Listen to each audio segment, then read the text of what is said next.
మీ business మా ప్రచారం. To advertise on iNews YouTube channel సంప్రదించవలసిన నంబర్ 7842323399.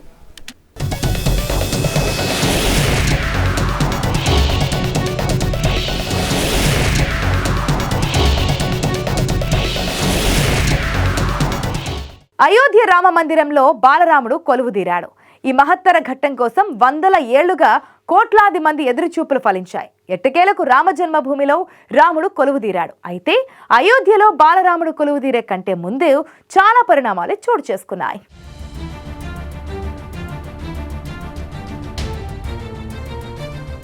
శ్రీరాముడు జన్మస్థలమైన అయోధ్యకు సంబంధించి గతంలో జరిగిన వివాదం ఏంటి? పానిపట్ యుద్ధం నుంచి 2024 జనవరి 22న అయోధ్యలో బాలరాముడి ప్రాణ ప్రతిష్ఠ వరకు జరిగిన పరిణామాలేంటి?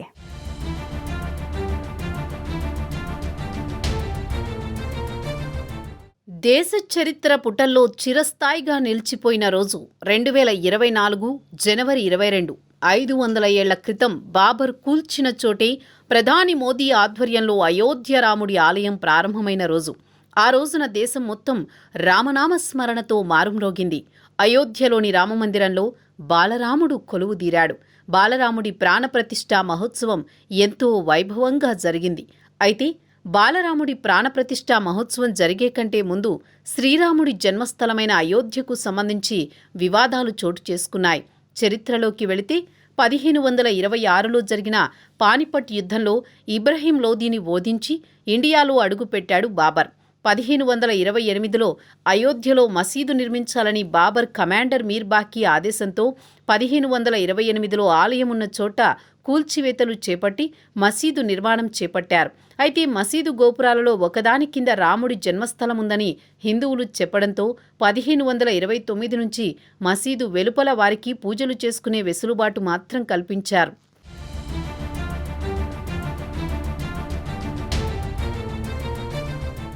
అయోధ్యలో 1530 నుంచి 1605 వరకు ఆలయం, మసీదు విషయంలో ఇరు వర్గాల మధ్య ఘర్షణలు చోటు చేసుకున్నాయి.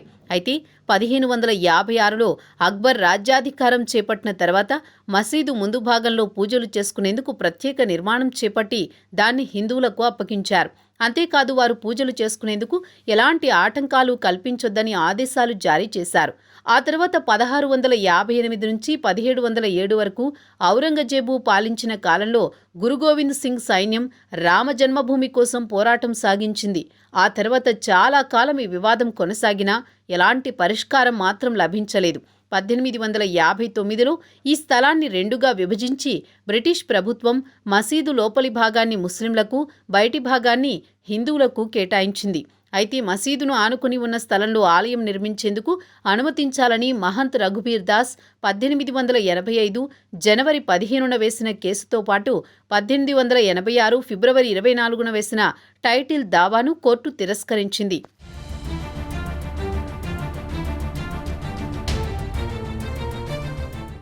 1934 మార్చి 27న మత కల్లోలాలు చెలరేగి బాబ్రీ మసీదుకు సంబంధించిన పలు మీనార్లు ధ్వంసమయ్యాయి.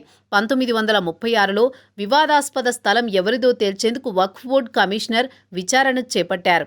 అయితే 1528లో బాబర్ ఈ మసీదు నిర్మాణం చేపట్టినట్లు విచారణలో తేలింది.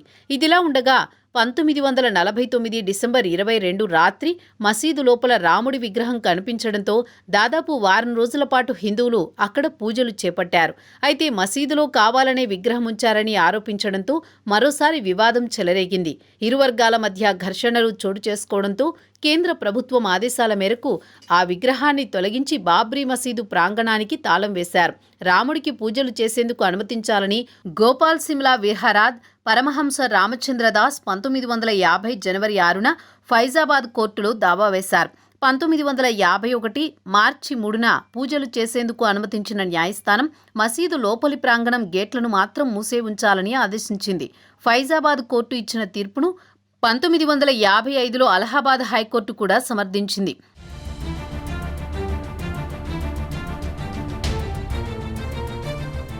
అయోధ్యలోని వివాదాస్పద స్థలం స్వాధీనానికి అనుమతించాలని 1959 డిసెంబర్ 17న నిర్మోహి అఖాడా సంస్థ దావా వేసింది. ఆ పిటిషన్ విచారణలో ఉండగానే 1961 డిసెంబర్ 18న యూపీ సున్నీ వక్ఫ్ బోర్డ్ మరో దావా వేసింది. మసీదు నుంచి రాముడి విగ్రహాలు తొలగించి స్థలాన్ని అప్పగించాలని కోరింది. ఈ క్రమంలో 1964 ఆగస్టు 29న ప్రారంభమైన విశ్వ హిందూ పరిషత్ 1984లో రామజన్మభూమి ఉద్యమం కోసం ఓ బృందాన్ని ఏర్పాటు చేసింది. దీనికి బీజేపీ సీనియర్ నేత ఎల్కే అద్వానీని ప్రచార సారథిగా నియమించింది. మరోవైపు బాబ్రీ మసీదుకు వేసిన తాళాలు తెరిచి హిందువులు పూజలు చేసుకునేందుకు అనుమతించాలని 1986 ఫిబ్రవరి 1న ఫైజాబాద్ కోర్టు తీర్పునివ్వడంతో ఈ వివాదం మరో మలుపు తిరిగింది. దీనిపై అలహాబాద్ హైకోర్టును ఆశ్రయించిన ముస్లింలు 1986 ఫిబ్రవరి 6న బాబ్రీ మసీద్ యాక్షన్ కమిటీని ఏర్పాటు చేసింది. ఈ క్రమంలోనే 1989 ఫిబ్రవరి 1న అయోధ్యలో రామమందిర నిర్మాణానికి వీహెచ్పీ ప్రణాళిక ప్రకటించింది. ఆ ఏడాది నవంబర్లో ఆలయ నిర్మాణానికి శంకుస్థాపన చేయాలని నిర్ణయించి నమూనా కూడా విడుదల చేసింది. 1989 జూన్ 8న రామజన్మభూమి ఉద్యమంలో వీహెచ్పీతో పాటు భాగస్వామ్యమవుతున్నట్లు బీజేపీ ప్రకటించింది.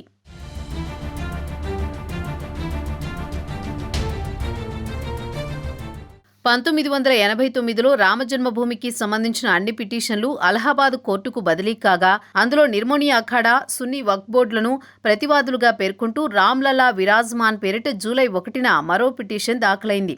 అప్పటి ప్రధాని రాజీవ్ గాంధీ అనుమతి ఇవ్వడంతో అదే ఏడాది నవంబర్ 9న అయోధ్యలోని సింగ్ ద్వార్లో రామాలయ నిర్మాణానికి శంకుస్థాపన చేశారు. ఈ క్రమంలోనే రామాలయ ఉద్యమానికి మద్దతు కోరుతూ 1990 సెప్టెంబర్ 15న రథయాత్ర ప్రారంభించారు బీజేపీ నేత ఎల్కే అద్వానీ. రథయాత్ర నేపథ్యంలో మత ఘర్షణలు తీవ్రస్థాయికి చేరడంతో దేశం నలుమూలల నుంచి అయోధ్యకు చేరుకున్న కరసేవకులు 1992 డిసెంబర్ 6న బాబ్రీ మసీదును కూల్చివేశారు. దీంతో అప్పటి హైకోర్టు రిటైర్డ్ జడ్జి నేతృత్వంలో కమిషన్ ఏర్పాటు చేసిన ప్రధాని 3 నెలల్లో నివేదిక సమర్పించాలని ఆదేశించారు. 1993 జనవరి 7న అయోధ్యలోని 67.7 ఎకరాల వివాదాస్పద భూమిని స్వాధీనం చేసుకుంటూ అప్పటి ప్రధాని పివి నేతృత్వంలోని కేంద్ర ప్రభుత్వం ఆర్డినెన్స్ జారీ చేసింది. ఆ తర్వాత అలహాబాద్ కోర్టులో దాఖలైన అన్ని పిటిషన్లు సుప్రీంకోర్టుకు బదిలీ అయ్యాయి. అయితే ప్రభుత్వం అయోధ్య స్థలాన్ని స్వాధీనం చేసుకోవడాన్ని సమర్థించిన సుప్రీంకోర్టు ఏదైనా ప్రాముఖ్యత ఉంటే తప్ప మసీదులో నమాజ్ చేయడం ఇస్లాంలో అంతర్భాగం కాదని తేల్చి చెప్పింది.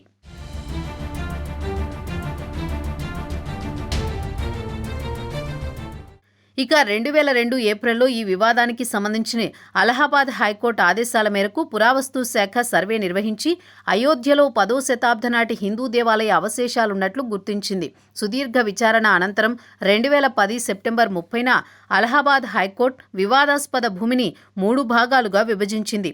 రామ్లలా విరాజ్మాన్ ఇస్లామిక్ వక్ఫ్ బోర్డ్ నిర్మోహీ అఖాడాకు కేటాయించింది. అయితే అలహాబాద్ హైకోర్టు తీర్పుపై 2010 డిసెంబర్లో సుప్రీంకోర్టులో అప్పీలుకు వెళ్లారు. 2011 మేలో సర్వోన్నత న్యాయస్థానం అలహాబాద్ కోర్టు తీర్పుపై స్టేటస్ కో విధించింది.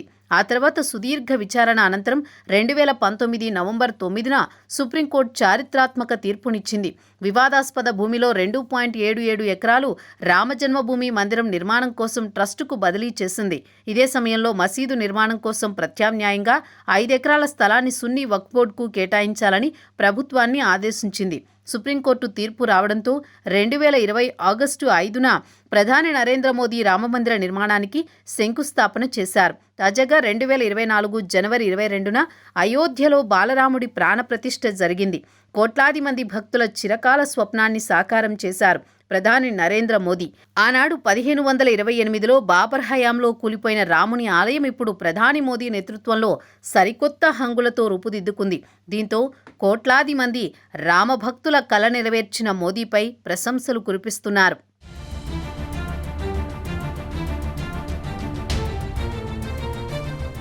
బాబర్ ఇండియాలోకి అడుగు పెట్టడంతో మొదలైన రామజన్మభూమిపై వివాదం కొన్నేళ్ల పాటు కొనసాగింది. అయితే సుప్రీంకోర్టు చారిత్రాత్మక తీర్పు అనంతరం కోట్లాది మంది రామభక్తుల కల నెరవేరింది.